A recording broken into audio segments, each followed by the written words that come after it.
trouble with the snap, and the ball is free. Okay, next question. I'm a horse football coach right now.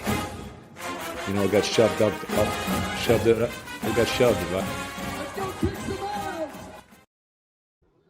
What's up, Spartans fans? It is the Spartan Savants podcast, episode 70, coming to you post-Nebraska loss. Michigan State gets handed its second loss of the year at the hands of Nebraska, 38-27. Just Willy and Trav coming to you for this one. Going to dig into it. Another tough loss. Nothing really good to take from this one, if you ask me. But that's why we're here to talk about it, Travis. How are you feeling about this? Yeah, it's rough. I had to go back and watch that fourth quarter because when I went to the post-game stuff that I had to do for SMU, it was 21-21. So I came back to a rude awakening, and it was must have been disappointing. Interesting to watch. Oh yeah. I was like, all right, we're gonna win. Yeah, it really did. I was wrong. Yeah, it really did feel like they were going to win. They took that lead after that interception, and I was like, oh my gosh, like we could. I thought they controlled basically the entire third quarter for the most part. Until they didn't. When they took the lead in the third quarter, even when the game was tied, I was like, oh, this is fine. Like we've kind of figured out a little offense with Childs running the ball. They picked up some huge fourth downs. But then I stopped watching after they fumbled that kickoff. I knew they were going to lose. That was one that was like, okay, here we go again. It reminded you of that Rutgers game where they just threw everything. Everything went out the window in the fourth quarter. Yeah. They kind of reverted back to last year's team, as much as we've talked about this year's team finding ways to finish and seeing improvement in that area. Yeah. And the fact that, after the Boston College game, we said that that's a game they find a way to lose. Well, they hit the road and they found a way to lose. Yeah. Both the last 2 weeks, and Jonathan Smith even hit on that in his press conference today. It's back-to-back weeks they weren't able to finish in the fourth quarter. The USC game, they were out of it by a lot more than the Nebraska game. But it was disappointing. I do think there's maybe two positives in here. Milivojevic or whatever his name is looked a lot better than we have seen him in the past going in with that offense. Yeah. And then the defense actually showed improvement. 5 sacks in a conference game, and they held Nebraska to under 300 yards of offense, which I don't think I would have guessed I would say about any opponent in this season with the way the defense has been playing. Yeah, that is true. The defense played good. They had a takeaway. They got some sacks, which was nice. They made Rayola's life pretty uncomfortable for 3 out of the 4 quarters, I thought. And I kind of felt like that might be the case coming in. I watched some highlights from the Michigan and Nebraska game before, like Friday night, or Saturday morning. I can't remember which one. All blends together. Yeah, exactly. And I thought like their offensive line does not look that good. Like they're susceptible to giving up sacks. The passing game is not very vertical. It's very horizontal. The run defense was not great. I thought the run defense played pretty good against us. We'll get to the running backs. I've got some issues there, but one other takeaway that I forgot. But I definitely thought our defense could have a pretty good day. They still gave up 38 points, but a lot of that came late in the game. I thought the defense really did a nice job keeping. They were the only reason we were in the game at halftime. Yeah. After that fumble, it could have easily been a touchdown. The fumbled kick could have easily been a touchdown for Nebraska too, and they were able to hold them a field goal. They did commit a stupid penalty on the horse collar, but other than that, that's what you want from your defense in that situation if they're not going to get a turnover. Yeah, definitely. Yeah, but the start of the game, Nebraska marches right down and scores. Then we get a punt blocked for a touchdown. We were down 14-0 before Lincoln before the game really even started. But the defense really just kept us in that during the first half. And then to come out and get a takeaway right after we tied the game in the third quarter, I mean, I felt like that's when I kind of felt like the tide was turning and we really had this thing, really got a chance here. And then as soon as that, after we gave the ball back after the turnover, things just went south. I mean, we scored, took the lead, but then as soon as the game was tied, that's when it just kind of went away again. Yeah, I mean, that's been this team's whole thing, is seizing momentum and then continuing it. Yeah. There's too many ebbs and flows and too many going the wrong direction. Yeah. Especially in these road games. I mean, they showed Jonathan Smith's road record at Michigan State through his first 2 seasons on the screen during the game, and that was ugly. Very ugly. I don't remember exactly what it was, but I was like, that can't be very good. Right. But it's you don't build a team that way. But they very much struggled. I mean, we were texting during the game that offensive line looked terrible. Yeah.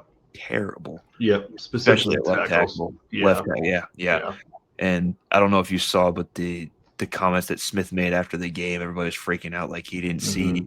I was like, when I first read it, I was like, I guess he wasn't watching the same game we were watching it. But then I watched his press conference today, and one of the first things he mentioned was when we looked at the film, the tackles were a lot worse than we thought they were during the game. Yeah, I saw that. And then he went on and they asked him for specifics, and he went into like, hey, we're not setting the edges with our offensive line. I was like, okay, so he saw what I saw. Yeah. He sounded a lot smarter today than he did on Saturday. Yeah, he did. Yeah. Yeah, I thought, 2 for 14 on third down, too, was one thing that really stuck out to me. Like, that's too many third downs, too. Yeah, I agree. Yeah. Probably Child's worst game of the season. Yes. And a lot of people want to blame the injury. I don't know if we'll ever know how serious that injury was. I thought he just got the wind knocked out of him, to be totally honest with you. But a lot of people think he had a concussion, and you know what? If it came out that he did, it wouldn't surprise me because he played really bad. Some of those decisions, like he's running around back there on the one, and he just tried to like toss it underhanded to Parachek. Yeah, I'm like that. Thank God they called that back, and it wasn't a touchdown like it looked like. But like Parachek was smart not to catch that because that's a tight end surrounded by 4 guys 10 yards behind the line of scrimmage. Yeah, and there were some plays where he had a clean pocket, or just was getting pressured. He just kind of kept backing up and making the sack like way worse than it needed to be. Like holding the ball too. Yeah, really held. There's really just did not look great. And I know he was flustered, and again, it could have been an injury thing, but I mean, he didn't have time to throw from the beginning of the game on for the most part. Yeah. Like you saw, like he would kind of get into his drop, and he'd have someone right there immediately, and he'd just overthrow somebody by about because the routes didn't even have time to develop most of the time. Yeah, Mekhi Frazier had to make a couple really big one-handed catches, even though they weren't big gains. They were it was better than the alternative. Yeah, he's another guy. I mean, I thought that might have been his worst game of the year. He needs to run the ball. I don't know what he is looking for when he gets the ball, but he is just like, I think he's trying to hit too many home runs, or turn these runs instead of just taking 5 or 6 yards. He kind of like bounces and looks like, just run. I'm screaming at the TV, just run. We don't have an O-line that's going to open holes that are not there on the beginning of the play. Right. It's not one of those offensive lines where you can wait for the crease to open up and just take it. Yeah. I mean, you and I were talking during that one run. I think he either just barely missed the first down or barely got it. And when you look at the replay, if he bounces that a little bit to the outside, he doesn't even have to like make a gigantic cut or anything like that. It's a touchdown. Like the pylon is wide open. He's got 15 more yards in front of him. Yeah. At the very least, it would have been a first down. If he just would have stayed on his outside path, at minimum, he would have gotten a first down. Yeah, and then he cut it back in for some reason. I don't know. And I mean, it was a bad game for the running game in general. I think they had Yeah. at one point they only had 13 rushing yards, which didn't feel like it, but it also, I mean, that adds up with the thing. And I thought the way they called the running game wasn't helpful to them either, because the pretty much every first or second down, they were trying to run the ball up the middle, and they had 3 bodies waiting for them before they even got the handoff. And there's nothing anybody can do about that, whether they're playing well or playing as poorly as they did. Yeah. No, and they just kept running that pitch play too, and that just kept losing yards. There was except for the 1 4th down where they got it by about a yard. Yeah. That pitch play was not working, and they kept running it. Their most creative play was the what you call it, the freaking Philly play, the one where you just sneak the quarterback. Oh yeah, the tush push. That was their most creative. Touchdown on like 2nd and 1 from like the 3-yard line. That was the best play call of the day. Yeah. Their best calls were designed quarterback runs from under center. Yeah. It's was not a very creative day for the offense. And then you look at the number. I know Childs was under duress pretty much all game, and we've covered it was not his best game. Nick Marsh was the only receiver with more than 1 catch. Yeah, in the game. Yeah, that was not great. I mean, I think it was like 1 catch for 13 yards for Kelly and like 1 for 11 for McCray or something. And it was bad. It was just all around bad offense. It was. Yeah, Belling had 3 catches. He's obviously not a receiver, right? Yeah, and but that's at least good to see. Yeah, he almost came up with that one off his shoelaces too. Yeah, it was a rough day all around. I thought. I mean, the defense had about a stretch of the game where they were playing good, but I mean, they folded completely when we needed them most. I mean, they gave up that huge touchdown on just like a simple screenplay, like. Okay. Yeah. You weren't watching at that time. I missed it at that point. Yeah. Yeah. I mean, it was like just a bubble screen, and I know like that's just one of those plays where like if one guy just does their job, it probably goes for 5 or 6 yards instead of a touchdown. But like those are the plays that we can't. Like that cost us the game. I mean, that's just like. I mean, those are the plays that we were making for the first 3 quarters that I saw. Like we weren't missing tackles like we had been. Yeah. Yeah. And then we start missing tackles, and it adds up. People, there's a reason we point to those as reasons of failure and losing. And I mean, I found myself during the game wishing we had like a more aggressive, meaner defense than we do, and a faster defense. And because that I can see what they want to do. Mm-hmm. They don't have the ammunition and the players to do it right now. Yeah, I agree. If they had some of these big SEC recruits that are fast as hell and run around, or even upper tier Big Ten recruits, it's a different story. Agreed. I agree. It was definitely it was tough to watch. I mean, you just knew with the defense like this can only last for so long, and even after the turnover and taking the lead, you just knew like, okay, like Nebraska's not going to go away. And then as soon as they tied the game, it's like, all right, well, let's see what the offense can do. And then we fumbled that kickoff. And then it was like, well, this is over. Like that's just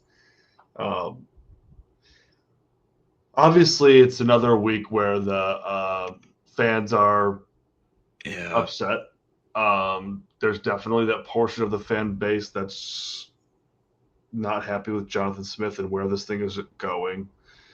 I know we've talked a lot about it, and I don't want to ask every week because I don't think it's not one of those things where you can change your mind from 1 week to 1 week. I think if you want to be patient with John Smith, you have to be patient with John Smith, and you can't just abandon that after one more loss. But where are you at? I mean, I think I'll let you answer first. Where are you at? Yeah. I'm slowly losing faith, unfortunately, here. Because not that I expected us to win that game. It would have been great if we did. But I'm looking at we looked at the season and we talked about our expectations for the season. We said you got to get at least 6-6 in a bowl game. And through 2 weeks of Big Ten play and looking at the rest of the season, I'm not sure where 3 more wins come from. Yeah. to get to a bowl game. Yeah. So we could be heading very quickly towards this season has been another failure. Mm-hmm. But then, well, I might be getting ahead of myself here. So, we could be looking at another failed season here, and fans calling for his head. And that to me, back-to-back 5 and 7 seasons is not acceptable for this program ever. So that's I agree.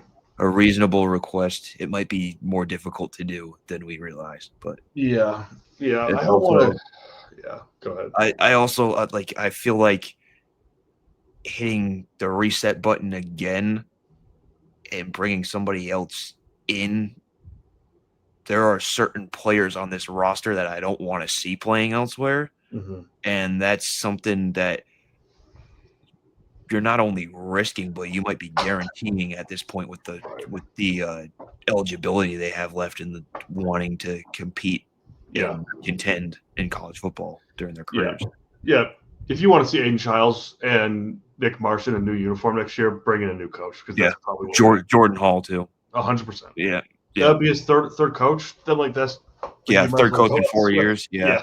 That's we thought he was gone when Mel Tucker was gone. So right. Yeah, and you can't blame him at that point. I wouldn't want to stick around if it was third coach in 4 years. Yeah. I've said it. I think Jonathan Smith gets the benefit of the doubt of a third year. It's not like the players on the roster are going to change from this week to next week or the week after that. So you're asking him to do things that like people who want him fired. Like it's one thing if we had great players and the coaches weren't putting them in positions to win games, but we are at a talent deficit, and the players are not going to change or get better from, when we play UCLA or Indiana.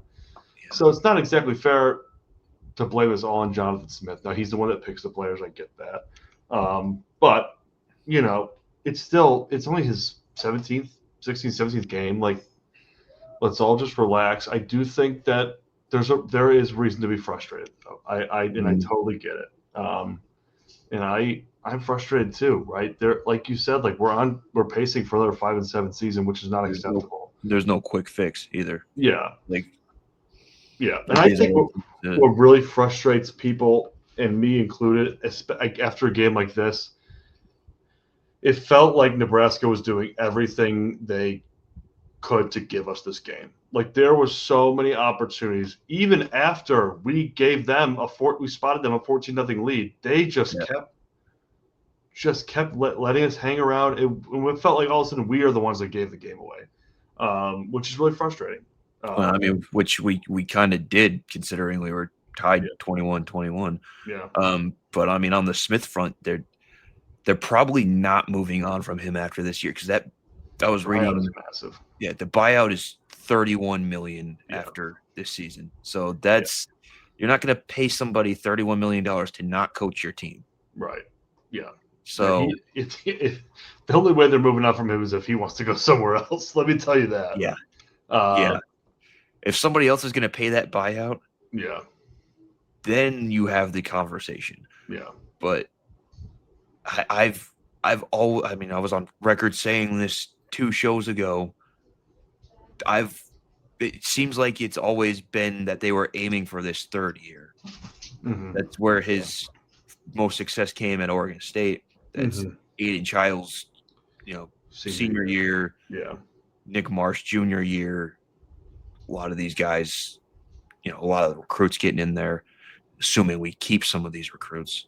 Yeah. Whew, that is important.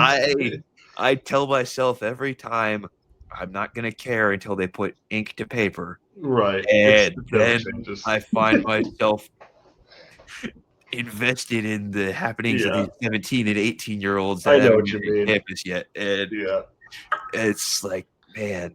Well, it's part of the snowball effect, right? Like, we lose one big game. All right, then we lose another. Oh, shoot. Now the recruits are leaving. Now the players are going to start quitting. Like, we've seen this before.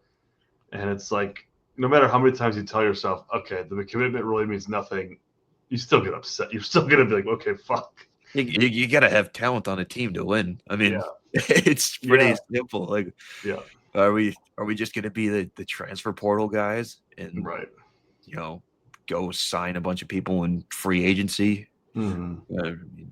Obviously, there's no free agent period, and I mean, salary caps are going to be starting to used in college football, but it's all a complicated beast right now. Yeah, that's for sure. What's the outlook for the rest of the year? I mean, it's tough. It's bleak, right? Here, yeah. It's UCLA this week, right? Which we had all that was looking pretty good. Hey, I don't know about that. Yeah, they just beat Penn State. Classic. They put up a ton of points no longer too. Ranked. So, I got to look at the schedule here, but it's. I mean, shit. This week is probably the best chance to add another win, even though, and then next week you're going to Indiana. That's a loss. Especially the way Mendoza is playing. Yeah. You host Michigan the week after that. Probably a loss. Yes, I still think as a home game that could be more competitive. And if they find some way to combine how they played the first 4 games on offense and last game on defense, that changes things. Then you're at Minnesota. I haven't watched Minnesota once this year, so I don't really know about that. That's a game that I'd like to say we'll win, but I have no idea. Last time I said we would win, we would beat Minnesota. We lost 40-7. Yeah. So it's Penn State probably still a loss. Penn State probably still a loss. Iowa at Kinnick Stadium. I don't love that. Yeah. And Maryland is a lot better than I thought they were going to be. Yeah, all of a sudden Maryland looks good. All of a sudden Maryland's 4-1, taking on Nebraska this week. Yeah. I don't feel good about any of these. Yeah, it's not shaping up great, right? Yeah. Especially seeing what you see. I mean, UCLA put up 41 plus points on Penn State. Now Penn State coming off a pretty I don't care if it was. They did have to travel from Pennsylvania to California. That's point. One thing. And Penn State was coming off a loss that I felt like was an absolute backbreaker. It didn't necessarily ruin their season, but it was just one of those big losses. How many more of these can we take? We can never win the big game. I think they still have Ohio State, at least maybe even Indiana, but they needed that Oregon win would have gone a long way for James Franklin, and they had it too. Yeah. And they like we talk about with our team, they couldn't finish that one. No. Yeah. So, is, I mean, it's kind of funny now that, Texas and Penn State both lost those games this weekend. They're the top 2 ranked teams in the AP poll to start the season, and now they're both unranked. Yeah. So, man, these schedules are getting people though.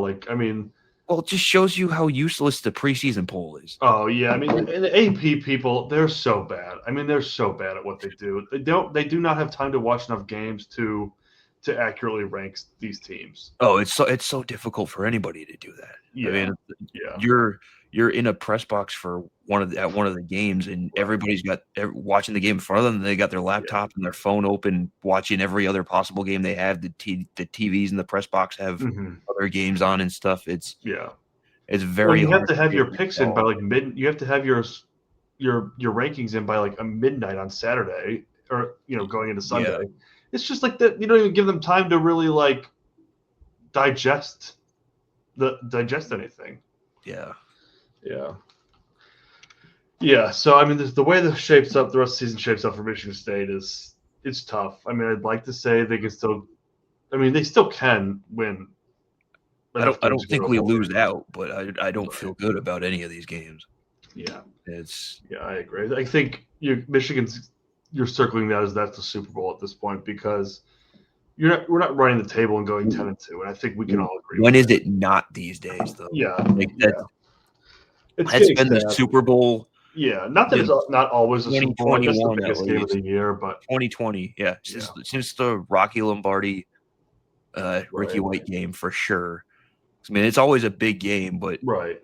It was all like that was when we were like, oh crap, we kind of suck now. Yeah. And it hasn't always been the success of our season. Our season depends on this specific game. No, it's just been like, hey, it would feel really good if we won this one. Yeah. Usually we're like, we want to win that game, and we'll still go like 11-1. The past few years it's been like, okay, well, we're gonna go 5-7. This is really the only game that matters. Yeah. Hey, we beat Michigan. We might get to go to Detroit on December 27th. Yeah. Yeah, it's sad how far it's really come since we were there. I mean, oh man, the Michigan game was obviously a massive game, but it was never like the weight of our season depends on this game. Like we obviously were very spoiled in a lot of ways. Yeah, and you don't really know that up there. Yeah. Yeah. You don't really know that when you're in it that it's going to end someday. No, no. I thought, okay, this is the page. We're gonna win a national championship sometime soon. Yeah, we finally arrived. Yeah, I agree. And it all came crashing down so damn fast. Yeah. Oh man. Yeah, it's a good life lesson to all those out there to enjoy what you have while you have it, because it will be gone one day.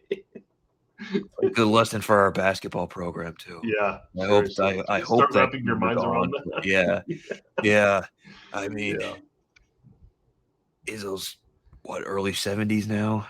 Yeah. That's a scary thought. I did not want to go there, but I did. Yeah, well, before we go any deeper, let's just cut this one off. Yeah, we'll be back on a Wednesday to preview the UCLA game. We'll have Nikki back, but we're really trying to do these post games a little quicker. This is obviously our first time doing it, so this season, we've gotten a couple out before, right? But we know they're more relevant the day or two after the game. So we'll be back on Wednesday with Nikki to preview the UCLA game. But shout out to the College Huddle as always for having us as the Michigan State representative. And check us out on YouTube, Twitter, X, whatever it's called now, Instagram, wherever you get your podcasts. I always say it: like, subscribe, follow, comments, ratings, do it all. All over the interwebs. Yeah, it does not cost you a single dollar. But for Travis and myself, we'll see you on Wednesday. Go Green. Go White.